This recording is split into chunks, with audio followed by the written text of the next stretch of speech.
Assalamualaikum, salam sejahtera. Anda sedang menonton Agenda Awani. Agenda Awani pada malam ini kita nak membawa diskusi melihat kepada apa yang telah pun diputuskan dalam mesyuarat Majlis Tindakan Sara Hidup Negara (NAKOL) yang telah pun bermesyuarat pada Selasa, yang mana antara keputusan yang dibuat adalah Jabatan Perangkaan ataupun DOSEM membangunkan satu indikator baru bagi mengukur tahap kos sara hidup rakyat hingga ke peringkat daerah. Ini apa yang disebutkan oleh Yang Amat Berhormat Perdana Menteri Datuk Seri Anwar Ibrahim, yang mana mengatakan indikator baharu tersebut adalah bagi membantu kerajaan dalam rangka pelaksanaan yang lebih tepat dan juga berkesan, dan juga difahamkan pada kita ini mekanisme jangka pendek telah pun dikenal pasti dan pelaksanaan akan dilakukan dalam tempoh terdekat. Jadi untuk waktu ini saya ingin bersama dengan Profesor Emeritus Datuk Dr. Zakaria Abdul Rashid. Prof adalah penganalisis ekonomi dan juga Profesor Ajung di Pusat Pengajian Pembangunan Ungku Aziz Universiti Malaya. Assalamualaikum Prof, selamat berpuasa. Waalaikumsalam warahmatullahi wabarakatuh dan selamat berpuasa juga kepada Fauzi. Okey Prof, dalam kesempatan ini mungkin saya nak mulakan untuk kita bercakap tentang apa yang telah pun diumumkan oleh Yang Amat Berhormat Perdana Menteri, khususnya melihat kepada keperluan untuk melihat kepada satu petunjuk baru, indikator baru dalam mengukur poket rakyat. Mungkin pada waktu ini Prof boleh kongsikan apa kaedah dan juga apa mekanisme yang dilakukan ataupun yang diguna pakai pada ketika ini. Adakah ia tidak relevan dalam melihat kepada mencerminkan konteks dan juga realiti semasa bercakap tentang kos sara hidup rakyat ini, Prof?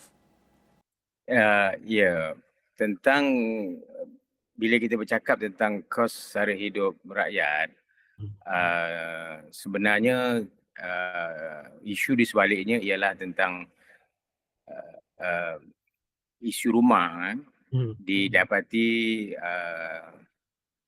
kurang mampu berbelanja untuk menyerai kehidupan seharian. Jadi apa yang nak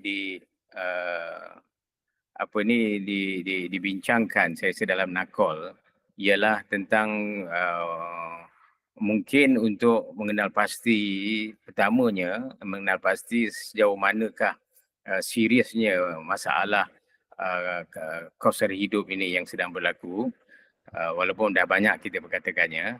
Dan keduanya tentunya sekali mencari jalan bagaimana kaedah yang terbaik untuk menyelesaikan masalah ini. Buat masa ini, kos sara hidup ini adalah selalunya dikaitkan dengan harga, ya, dan kita rujuk kepada indeks harga pengguna.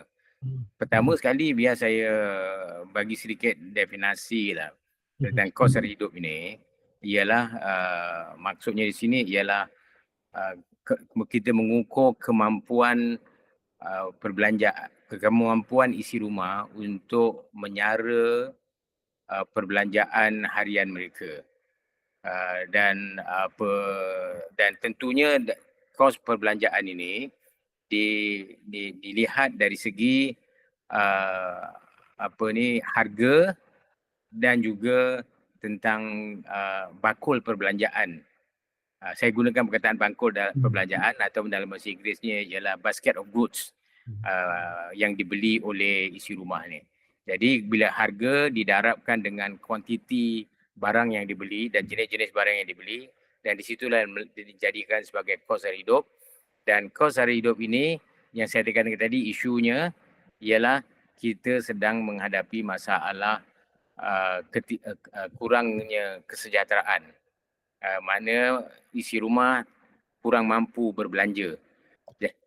Jadi kekurangan kemampuan berbelanja ini adalah, kalau kita lihat dari segi apa yang secara prinsipnya disebabkan oleh dua perkara, iaitu pertama tentang harga barangan yang dibeli, keduanya tentang bakul perbelanjaan itu sendiri.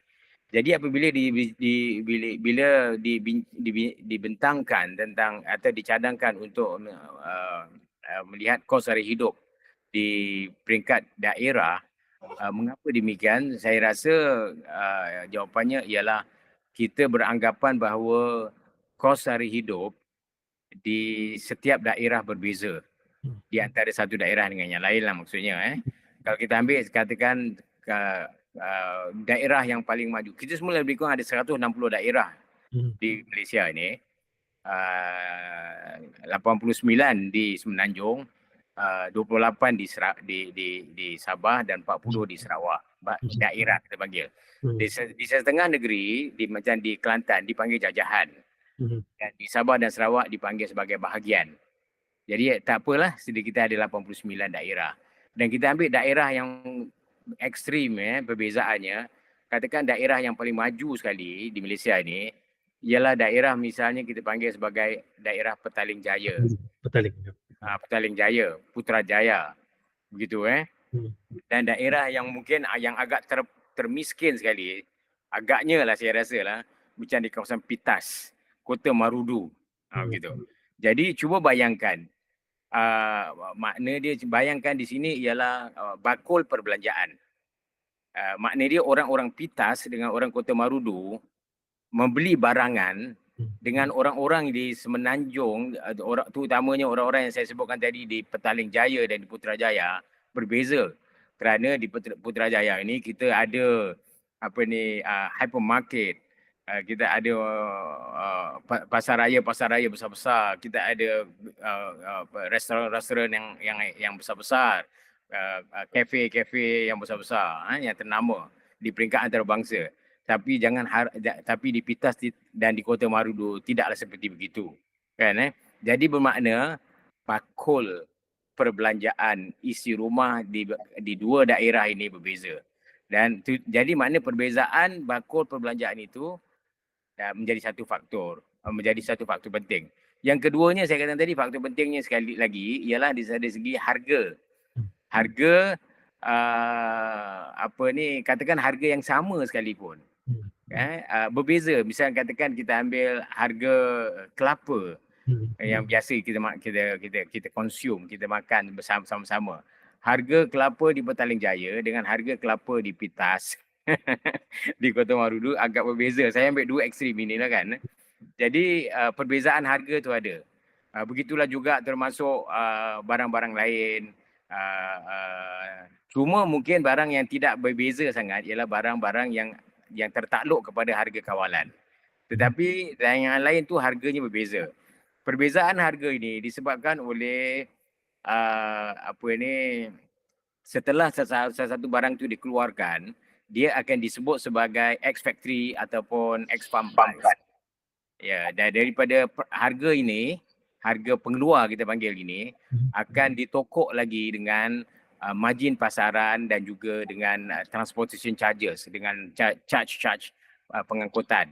Jadi sebab itu kita dapati bahawa setengah barang yang sama tapi harga di Sabah menjadi lebih mahal. Sebabnya adanya transportation charges dan marketing margin yang ditokok kepada harga pasaran.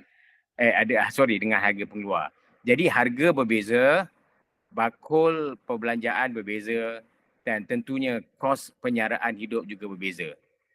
Jadi maka dengan itu untuk kita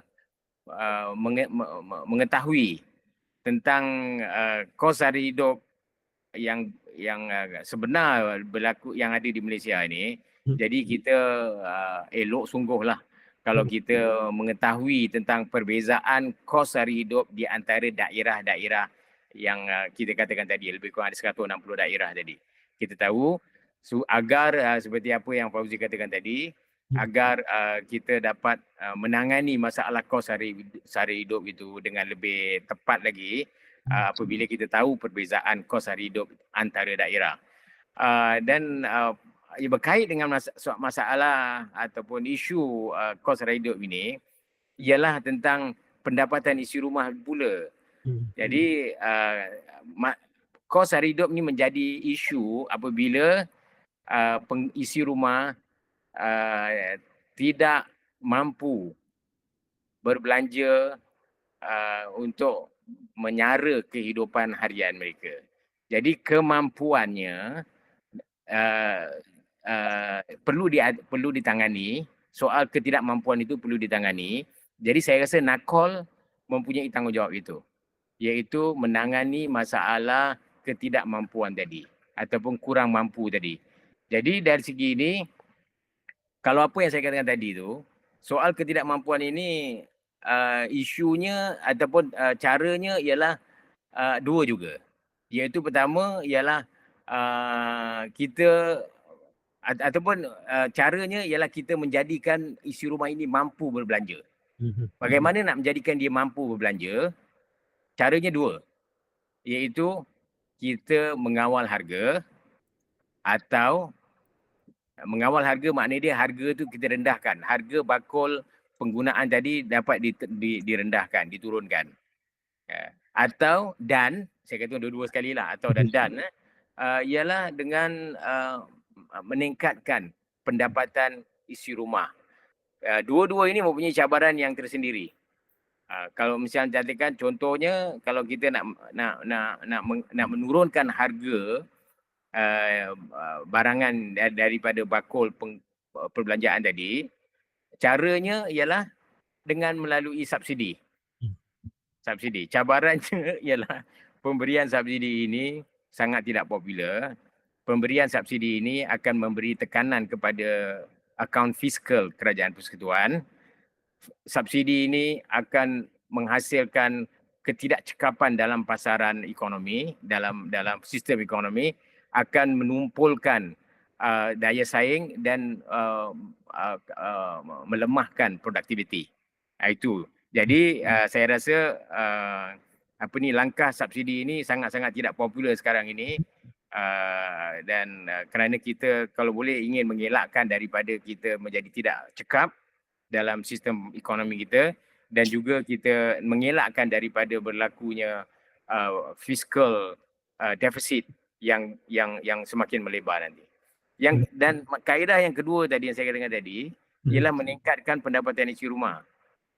Meningkatkan pendapatan isi rumah ini pula, cabarannya ialah ia hanya boleh ditingkatkan dengan secara berkesan melalui peningkatan gaji.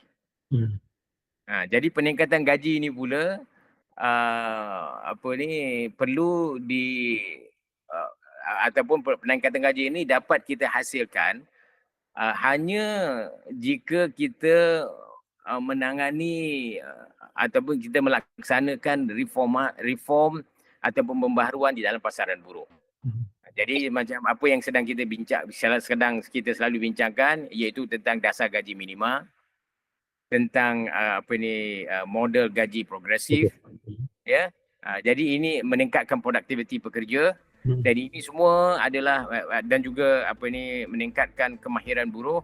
Ini semua adalah usaha-usaha yang sedang dilakukan untuk meningkatkan gaji dan seterusnya meningkatkan pendapatan isi rumah.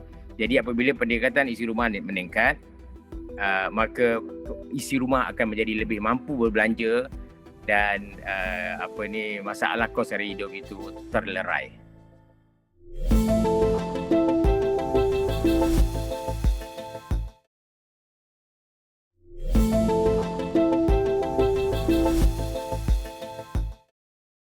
Okay.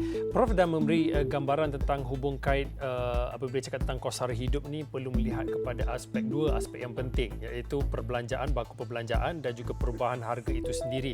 Tapi dalam masa yang sama, kalau kita merujuk kepada apa yang disebutkan dan juga apa yang dimahukan oleh Perdana Menteri untuk DOSEM membangunkan satu indikator baru untuk mengukur kos sara hidup rakyat sehinggalah pada tahap daerah ini, apa keperluan untuk melihat kepada mekanisme indikator yang berbeza mengikut tempat? Tadi dah diberi gambaran oleh Prof.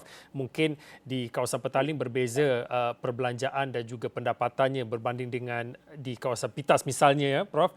Jadi adakah indikator yang akan dibangunkan dan juga akan dilaksanakan ini juga perlu berbeza dengan mengambil kira perbezaan lokaliti itu sendiri, Prof? Saya beranggap, saya punya pendapat ginilah, saya tak fikir indikator berbeza. Indikator mesti sama. Sebab kita menggunakan satu standard indikator. Kalau katakan macam tadi, misalnya katakan kalau kita menggunakan indeks harga pengguna. Indeks harga pengguna sebagai indikator kita gunakan di Pitas, kita gunakan juga di Petaling Jaya. Ataupun kita nak mengukur saya tak tahu apa yang akan dibuat oleh Jawatan Perangkaan untuk mengukur apa ni kemampuan isi rumah berbelanja. Jadi saya katakan tadi mengukur kemampuan isi rumah berbelanja, secara prinsipnya kita mesti tahu tentang harga dan juga bakul penggunaannya. Jadi price time quantity of item purchase. Jadi itu menjadikan dia punya cost of goods yang dia sesuatu isi rumah tu beli atau berbelanja untuk menyara kehidupan harian. Saya katakan tadi satu daerah dengan satu daerah yang lain berbeza. Dan kita padankan pula dengan pendapatan isi rumahnya. Pendapatan isi rumah tadi. Jadi daripada pendapatan isi rumah ditolakkan dengan kos perbelanjaan yang sepatutnya yang dipanggil sebagai living income. Ataupun kalau dah bagi gajinya living wage. Kan? Jadi living income atau living wage ini sama ada boleh pendapatan yang ada sekarang ni boleh mencapai atau tidak isi living wage atau living income tadi. Tapi rata-rata sekarang ni kerana kita katakan kita bermasalah, kita sedang menghadapi masalah kesejahteraan, kita dah mengakui pun bahawa sebenarnya pendapatan living income dalam bahasa Melayu dipanggil apa sebagai ni, pendapatan wajar. Pendapatan wajar isi rumah adalah lebih tinggi lagi daripada pendapatan isi rumah sebenar. Jadi makna dia isi rumah tidak dapat berbelanja secara wajar untuk menampung keperluan perbelanjaan harian mereka. Yeah.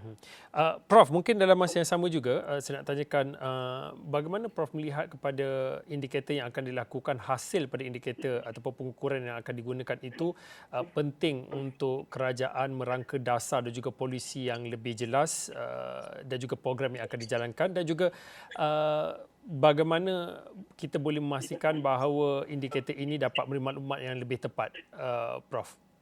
Ya, bila kita dah ada maklumat yang begitu terperinci hinggakan di peringkat daerah. Jadi bermakna saya rasa mungkin ini pun akan digabungkan dengan padu agaknya. Digabungkan dengan padu. Jadi program bantuan masyarakat, program subsidi akan dapat lebih bersasar lagi. Maknanya kita tahu kalau kata kita nak bagi subsidi di kawasan Petaling Jaya, isi rumah di Petaling Jaya, dan subsidi yang kita nak bagi kepada isi rumah di Pitas akan berbeza. Begitu. Jadi dia mengikut keperluan daerah masing-masing. Kerana saya kata tadi setiap daerah tadi dia mempunyai corak yang berbeza. Jadi makna dia subsidi bersasar yang nak dilaksanakan oleh kerajaan tadi akan menjadi lebih tepat lagi. Yang keduanya pula ialah kalau kita nak melaksanakan dasar gaji minimum katakan. Kalau kita tahu bahawa kos sara hidup di macam dua daerah tadi saya katakan tadi tu yang ekstrim ni dua daerah ni berbeza. Jadi kita boleh memikirkan bagaimana ataupun mungkin atau tidak kita boleh memikirkan dari segi pelaksanaan gaji minimum yang berbeza mengikut wilayah. Kita pernah melaksanakan gaji minimum yang berbeza antara Semenanjung Malaysia dengan gaji minimum yang dilaksanakan di Sabah dan Sarawak. Ya, ini kita katakan gaji minimum mengikut wilayah. Dan kita pernah juga melaksanakan gaji minimum mengikut strata, iaitu gaji minimum kadar gaji minimum bagi kawasan bandar dan kawasan gaji minimum bagi kawasan luar bandar berbeza. Kerana makna dia kita dah menganggap dahulu bahawa kos sara hidup di kawasan bandar lebih tinggi daripada kos sara hidup di kawasan luar bandar. Jadi itu hanya pembahagian yang kasar saja. Dan bandar di sini maksudnya ialah daerah-daerah yang digolongkan sebagai majlis perbandaran dan juga bandaraya. Kita panggil sebagai bandar. Yang lain itu semua kita anggap sebagai luar bandar. Jadi maka kita dapat dua kadar gaji minimum yang berbeza. Jadi cuba bayangkan kalau kita dapat ada maklumat tentang kos sara hidup yang berbeza antara 160 daerah ini. Jadi saya rasa maklumat itu sangat kaya, sangat baik, dan sebab penggubah dasar. Bukan saya mencadangkan bahawa kita mesti ada 160 kadar gaji minimum yang berbeza, tidak begitu, tidak. Tapi maklumat itu boleh kita gunakan untuk memikirkan kepada satu pendekatan yang lebih sesuai dalam penetapan gaji minimum gitu. Okey, Prof, dalam kesempatan yang akhir ini, mungkin kalau kita melihat kepada apa prospek langkah jangka panjang yang perlu diambil kerajaan, tadi disebutkan oleh Prof, melihat kepada kalau kita tak boleh nak mengawal perbelanjaan, kita perlu meningkatkan pendapatan. Akhirnya bercakap tentang kesejahteraan isi rumah dalam aspek perbelanjaan itu sendiri. Ada dua perkara, kawal harga ataupun meningkatkan pendapatan itu. Kawal harga seperti Prof kata, seperti ubat yang cukup pahit untuk ditelan, tetapi dalam masa yang sama nak melaksanakan gaji, sama ada gaji minima ataupun gaji progresif dalam reformasi pasar buruh itu pun cukup sukar. Apa mungkin cara lain ataupun kaedah lain apabila kita bercakap nak menangani kos sara hidup ini, Prof? Saya rasa tak ada cara lain. Tak ada cara lain lagi kerana saya katakan tadi, kita nak menangani masalah kos sara hidup, kita perlu menurunkan harga.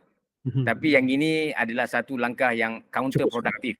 Counterproduktif, yang sangat tak sesuai. Dan yang keduanya ialah melalui peningkatan peningkatan pendapatan isi rumah. Jadi yang saya katakan tadi, apa yang nak dilakukan, yang perlu dilakukan oleh NACOL ialah menjadikan isi rumah lebih mampu berbelanja, iaitu merapatkan jurang di antara pendapatan isi rumah yang kita sedang ada sekarang ini dengan pendapatan wajar. Pendapatan wajar ialah saya rasa Jabatan Perangkaan akan membangunkannya juga. Pendapatan wajar ialah berdasarkan kepada perbelanjaan wajar yang perlu dilakukan ataupun perlu dibelanjakan oleh isi rumah untuk menikmati hidup yang wajar. Jadi hidup yang wajar ini berbeza-beza, Fauzi, antara daerah. Kalau katakan daerah Pitas lain, saya katakan tadi, saya ambil dua daerah ni yang ekstrim lah. Daerah Pitas lain, di daerah Putrajaya. Putrajaya, kita minum kopi, teh tarik, minum mi tarik semua tu kan, di sini. Saya tak fikir di sana ada kan, begitu. Jadi makna dia gaya perbelanjaannya lain. Jadi maklumat-maklumat ini sangat penting. Maklumat-maklumat ini sangat penting, maka apabila kita dapat membangunkan indikator seperti ini, manfaatnya amat besar kepada penggubah dasar supaya mereka dapat memberikan cadangan yang lebih tepat lagi kepada mengatasi masalah kos sara hidup tadi. Bercakap tentang kos sara hidup ni, Prof, ya, ada kalanya penyelesaiannya ada di depan mata, tapi kesanggupan ataupun kerelaan untuk melaksanakan satu langkah sama ada yang cukup besar ataupun ketahanan untuk rakyat untuk bersedia dengan cabaran ekonomi semasa itulah menjadi persoalan. Terima kasih, Prof. Ada perkara lain yang ada ditambah? Dan maksud saya yang tadi, yang saya nak katakan sini ialah apa yang kita laksanakan, misalnya katakan cadangan untuk melaksanakan peningkatan pendapatan isi rumah dan juga ataupun peningkatan gaji itu adalah sebahagian daripada pembaharuan struktur perlu dilaksanakan ataupun yang sedang dicadang untuk dilaksanakan. Tetapi campur tangan dalam pemberian subsidi yang lebih banyak lagi itu, yang itu adalah sebaliknya pula. Sepatutnya kita tidak boleh memberikan subsidi yang bertambah lagi kerana seperti apa yang saya katakan tadi, kesannya negatif. Maka itu adalah bukan kepada langkah pembaharuan struktur. Jadi sebab itu saya rasa yang baiknya ialah kita ambil yang langkah yang tadi itu, peningkatan dalam pendapatan isi rumah. Okey, baik. Terima kasih sekali lagi Prof. Emeritus Datuk Dr. Zakaria Abdul Rashid, Prof. Penganalisis Ekonomi, yang juga Profesor Ajung di Pusat Pengajian Pembangunan Ungku Aziz Universiti Melaya, yang mana sempat untuk kita mengambil pandangan daripada Prof melihat kepada apa yang diputuskan dalam mesyuarat NACOL semalam, iaitu pada Selasa, yang mana telah pun bersetuju untuk DOSEM, Jabatan Perangkaan, mengeluarkan atau membangunkan satu indikator yang baharu bagi mengukur tahap keselesaan ataupun tahap kos sara hidup rakyat sehinggalah ke peringkat daerah. Saya kira itu saja untuk waktu ini. Agenda Wani, saya Fauzin, selamat.